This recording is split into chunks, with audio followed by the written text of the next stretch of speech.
আজ এত মজাদার একটা মোমো রেসিপি শেয়ার করব, যেটা আমার ফ্যামিলি অ্যান্ড ফ্রেন্ডস যারাই খেয়েছে অসম্ভব ভালো বলেছে। তাই ভাবলাম আপনাদের সাথে শেয়ার করে ফেলি। আর আমার ফ্রেন্ডরা যারা মোমো রেসিপি চেয়েছে ভিডিওটা, তাদের জন্য বলতে গেলে একদমই পারফেক্ট একটা মোমো রেসিপি, যেটা খেলে সবার অনেক বেশি ভালো লাগবে। আর সাথে থাকছে পারফেক্ট একটি সসের রেসিপি। তাই দেরি না করে শুরু করা যাক। মোমো বানানোর জন্য প্রথমে এখানে ময়দা নিয়ে নেওয়া হয়েছে। আপনারা চাইলে আটাও ব্যবহার করতে পারেন, কিন্তু ময়দাটা ব্যবহার করলে টেক্সচারটা অনেক বেশি মসৃণ হয় আর খেতেও ভালো লাগে।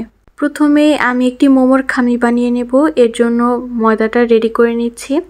এখানে আমি প্রায় এই ছোট বাটিতে 3 বাটি পরিমাণ ময়দা দিয়ে দেব। আজ আমি অনেকগুলো মোমো বানাবো, কিছুটা ফ্রোজেন করে রেখে দেব। তাই বেশ অনেকটাই ময়দা নিয়ে নিয়েছি। এবার দিয়ে দিলাম 1 চামচ পরিমাণ লবণ। তারপর দিয়ে দিচ্ছি প্রায় 2 টেবিল চামচ সয়াবিন তেল। এখানে ময়দার পরিমাণের উপর তেলটা নির্ভর করছে। যেহেতু আমার ময়দার পরিমাণ বেশি, তাই এখানে বেশি পরিমাণে তেল ব্যবহার করছি। এবার সবগুলো উপকরণ বেশ কিছুক্ষণ সময় নিয়ে ভালোভাবে মেখে নেব। তেল দিলে এখানে কিছুটা দানা দানা ভাব চলে আসবে। খুব ভালোভাবে মেখে নিতে হবে। এখানে আমি একদমই ফুটন্ত গরম পানি ব্যবহার করব। এতে করে মোমোর খামিটা অনেক বেশি সফট হবে আর মোমোটা খেতেও ভালো লাগবে। এখানে পানি দেওয়ার পারফেক্ট কোনো মাপ নেই। আমি অল্প অল্প করে পানি দেব আর ময়দার সাথে মিশিয়ে নেব। এতে করে বোঝা যাবে টেক্সচারটা কেমন হয়। এবার গরমটা কমে আসলে হাতের সাহায্যে ভালোভাবে মিশিয়ে নিব। আরও পানি লাগলে আমি আরও কিছুটা পানি ব্যবহার করব। খামিটা খুব বেশি শক্ত বা খুব বেশি নরম করা যাবে না। শক্ত হলে বানাতে সমস্যা হবে, আবার নরম হলে মোমোর শেপ দিতেও প্রবলেম হয়ে যাবে। এই তো খামিটা একদমই প্রস্তুত হয়ে গিয়েছে। আপনারা দেখলেই বুঝতে পারবেন যে আমি খামিটাকে কেমন করে তৈরি করেছি। এবার মোমোর চিকেনটাকে রেডি করতে যতক্ষণ সময় লাগে, ঠিক ততক্ষণ সময় আমি ঢাকনা দিয়ে ঢেকে রেখে দেব। এতে করে খামিটা আরও বেশি সফট হবে। এবার চিকেনটাকে প্রিপেয়ার করে নেব। এখানে আমি 2 কেজি ওজনের একটা মুরগির শুধুমাত্র বুকের অংশটুকুই নিয়ে নিয়েছি। এই 3 কাপ ময়দার জন্য এতটুকু মাংসই এনাফ। এগুলোকে একদমই ছোট ছোট করে টুকরো করে নিয়েছি। এখন ব্লেন্ডারের সাহায্যে ব্লেন্ড করে নেব।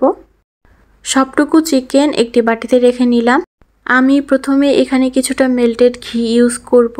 এতে করে মোমোটা অনেক বেশি ফ্লেভারফুল হবে। আর আমি কিভাবে এটাকে মেল্ট করি সেটাও আপনাদের দেখাচ্ছি। একটু তাড়াতাড়ি কাজটা কমপ্লিট করার জন্য ঘিয়ের বয়াম থেকে চামচ দিয়ে ঘি নিয়ে আমি এটাকে চুলায় একটু সেঁকে নেব, যাতে করে একদম মেল্ট হয়ে যায়। মেল্টেড ঘিটা দিলে মনে হয় যে খুব বেশি ফ্লেভারফুল হয়, এর জন্য আমি এই কাজটা করছি। এখানে প্রায় 1 টেবিল চামচ ঘি আমি ব্যবহার করেছি। এবার অন্যান্য সবগুলো ইনগ্রেডিয়েন্ট ইউজ করব, যেগুলোর একটাও বাদ দেওয়া যাবে না। এখানে প্রথমে ইউজ করছি 1/2 কাপ পরিমাণ পেঁয়াজ। পেঁয়াজটাকে একদম মিহি করে কুচি করে নেওয়া হয়েছে। এবার ইউজ করছি 1 টেবিল চামচ কুচনো আদা। এবার দিচ্ছি 2 টেবিল চামচ কুচনো রসুন। আপনারা বাটার পরিবর্তে এভাবে কেটে ইউজ করবেন, এতে করে খাবারটা আরও বেশি টেস্টি হবে। এবার দিয়ে দিচ্ছি 1 চামচ পরিমাণ গোলমরিচের গুঁড়া, পরিমাণ মতো লবণ। এটার একটাই অসুবিধা, সেটা হচ্ছে কাঁচা কিমাটা লবণ টেস্ট করে বোঝার কোনো উপায় নেই। তাই যতটুকু সম্ভব চোখের আন্দাজেই দেওয়া লাগে। এবার দিয়ে দিচ্ছি most important light soya sauce. এখানে আমি প্রায় 3 টেবিল চামচ পরিমাণ সয়া সস ব্যবহার করছি। এতে করে মোমোটা অনেক বেশি ফ্লেভারফুল হয় আর খেতেও টেস্টি লাগে। এবার হাতের সাহায্যে সবগুলো উপকরণ অনেক সময় নিয়ে ভালোভাবে মেখে নিতে হবে। আপনারা একটু খেয়াল করলে দেখবেন যে আমি এখানে কাঁচামরিচটা ব্যবহার করছি না। কারণ হচ্ছে আমাদের বাসায় ছোট্ট একজন মেম্বার আছে যে একদমই ঝাল খেতে পছন্দ করে না। তাই পুরোটা চিকেন ভালোভাবে মাখানো হয়ে এলে তার জন্য কিছুটা আলাদা করে রেখে দেব এবং বাকি অংশে আমি কুচনো কাঁচামরিচটা ব্যবহার করব। এখানে আমি আরও কিছুটা সয়াবিন তেল ব্যবহার করছি, এটা আমার প্রয়োজন অনুযায়ী। এই তো মেখে নেওয়া কমপ্লিট। এখান থেকে কিছুটা পরিমাণ তুলে রাখবো। এবার বাকি অংশে আমি বেশ খানিকটা কাঁচামরিচ কুচি দিয়ে দিই। কাঁচামরিচের ফ্লেভারটা থাকলে কিমাটা খেতে আরও বেশি মজা হয়। এবার সবগুলো উপকরণ আবারও ভালোভাবে মেখে নিতে হবে। আমি আমার সবগুলো ভিডিওই আপনাদের সাথে একদম ডিটেইলে শেয়ার করার চেষ্টা করি, এর জন্য অনেক সময় ভিডিওগুলো বড় হয়ে যায়। আশা করছি আপনারা বিরক্ত হবেন না। এই তো আমার মেখে নেওয়া একদমই কমপ্লিট এবং এটাকে এখন রেস্টে রেখে দেবো কিছুক্ষণের জন্য। আর এদিকে আমি যে খামিটা তৈরি করেছিলাম সেটা একদমই সফট হয়ে গিয়েছে। এবার এটাকে প্রিপেয়ার করব।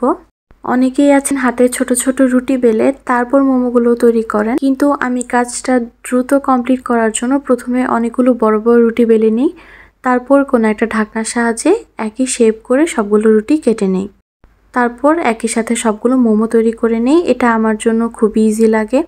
তো আমি একদম ছোট ছোট শেপ করে সবগুলো রুটিকে কেটে নিয়েছি। এবার আপনাদের সাথে মোমো বানানোর প্রসেসটা শেয়ার করব। এটাতে আমি একদমই আনাড়ি, নিজে যতটুকু পারি সেটাই আপনাদের সাথে শেয়ার করার চেষ্টা করছি। আশা করছি আপনারা বুঝতে পারবেন। রুটিটার এক সাইডটা চেপে ধরে অন্য এক সাইডে শাড়ির কুচির মতো ভাঁজ দিয়ে নিচ্ছি, তারপর দুইটা পাশ একসাথে জোড়া দিয়ে নিচ্ছি। আমার মনে হয় আমি এটা মুখে বলার থেকে আপনাদের দেখাতে পারলে বেশি ভালো হয়। এই জন্য আমি আপনাদের সাথে দুইটা মোমো তৈরি করে শেয়ার করছি। আশা করছি এটা ভালো লাগবে। এই তো একটা মোমো একদমই তৈরি হয়ে গিয়েছে। মোমোর বিভিন্ন রকমের শেপ হয়, বাট আমি এটাতেই অভ্যস্ত। এবার অন্য একটি ভাঁজ আপনাদের সাথে শেয়ার করব। আবারও দুই দিক থেকে চেপে ধরেছি এবং এবার দুই পাশে শাড়ির কুচির মতো ভাঁজ দিয়ে নিব। এই মোমোটা দেখতে অনেকটা নৌকার মতো হয়। দেখুন আমি দুই পাশ দিয়ে ভাঁজ দিয়ে নিচ্ছি। আপনারা একটু খেয়াল করলে বুঝতে পারবেন।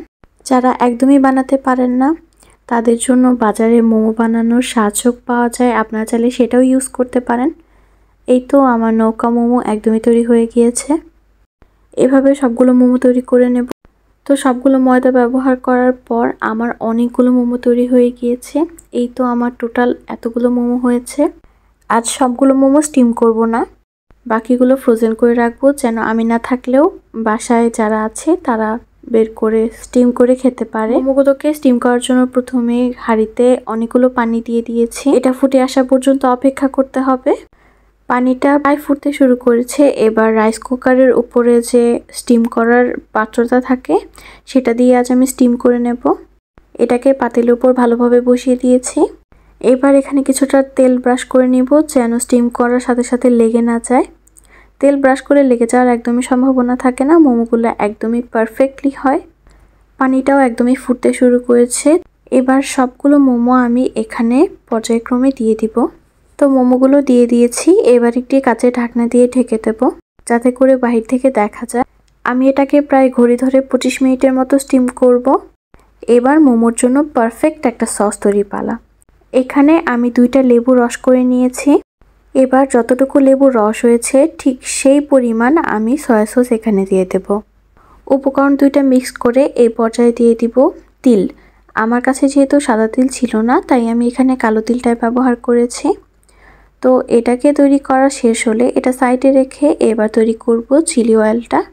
চিলি অয়েলটা তৈরি করার জন্য আমি এখানে প্রায় 1 চামচ পরিমাণ চিলি ফ্লেক্স নিয়েছি, তারপর নিয়েছি 1 চামচ পরিমাণ মরিচের গুঁড়া। আবারও এখানে কিছুটা তিল দিয়ে দিচ্ছি। এবার ফ্রাইং প্যানে প্রায় 3 টেবিল চামচ সয়াবিন তেল নিয়ে নিয়েছি। তেলটা গরম হয়ে এলে এখানে দিয়ে দিব কুচনো রসুন। রসুনটা অবশ্যই ইউজ করার চেষ্টা করবেন। রসুনটা যখনই একদমই ব্রাউন হয়ে আসবে সেই পর্যায়ে চুলা থেকে নামিয়ে চিলি ফ্লেক্স আর লাল মরিচের যে মিশ্রণটা তৈরি করেছি সেটাতে একদমই ঢেলে দেব। এই চিলি অয়েলটা দেখে মনে হতে পারে যে এটা অনেক বেশি ঝাল হবে, বাট একদমই না। এটা মিক্স করার পর খুব বেশি একটা ঝাল হয় না। এবার সবগুলো উপকরণ খুব ভালোভাবে মিক্স করে নিতে হবে। আপনারা চাইলে এটা ফ্রিজে রেখেও খেতে পারেন, যে কোনো সময় এটা বের করে সসে দিয়ে ইউজ করতে পারেন। এটা প্রায় 1 মাস ফ্রিজে অনেক বেশি ভালো থাকে। তো আমার চিলি অয়েলটা একদমই রেডি হয়ে গিয়েছে। আমি প্রথমেই যে সয়া সসের মিক্সচারটা তৈরি করে রেখেছিলাম সেখানে রেডি করা সেই 1 চামচ পরিমাণ চিলি অয়েলটা ব্যবহার করব। এখানে আপনারা আপনাদের ঝাল পছন্দ অনুযায়ী ব্যবহার করতে পারেন। 1 চামচ আমার জন্য এনাফ, তাই আমি 1 চামচ পরিমাণে ব্যবহার করছি। এই সসটা মোমোর সাথে খেতে এত বেশি মজা লাগে কি বলবো। আপনারা ফ্রোজেন করে যে কোনো সময় এটাকে খেতে পারেন। তো আমি এখানে কিছুটা রেখে দেবো, যেহেতু আমি ফ্রোজেন করে অনেকগুলো মোমো রেখেছি। অন্য একদিন অনায়াসে তৈরি করে খাওয়া যাবে।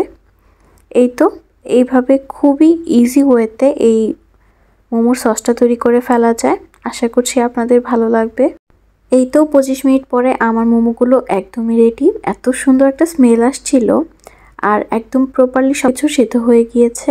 এবার একে একে সবগুলো মোমো নামিয়ে নিয়ে খাবারের জন্য সার্ভ করব। এই রেসিপিতে মোমো তৈরি করলে আমার খেতে এত বেশি ভালো লাগে কি বলবো, সবাই এটাকে পছন্দ করে। আপনারা যারা ভিডিওটি দেখছেন অবশ্যই বাসায় ট্রাই করবেন, আশা করছি আপনাদের অনেক বেশি ভালো লাগবে। আর ভিডিওটা যদি আপনাদের কোনো কাজে লেগে থাকে তাহলে অবশ্যই পেজটাকে ফলো এবং ভিডিওটা শেয়ার করতে ভুলবেন না। আজ তাহলে এই পর্যন্তই। আল্লাহ হাফেজ, আসসালামু আলাইকুম।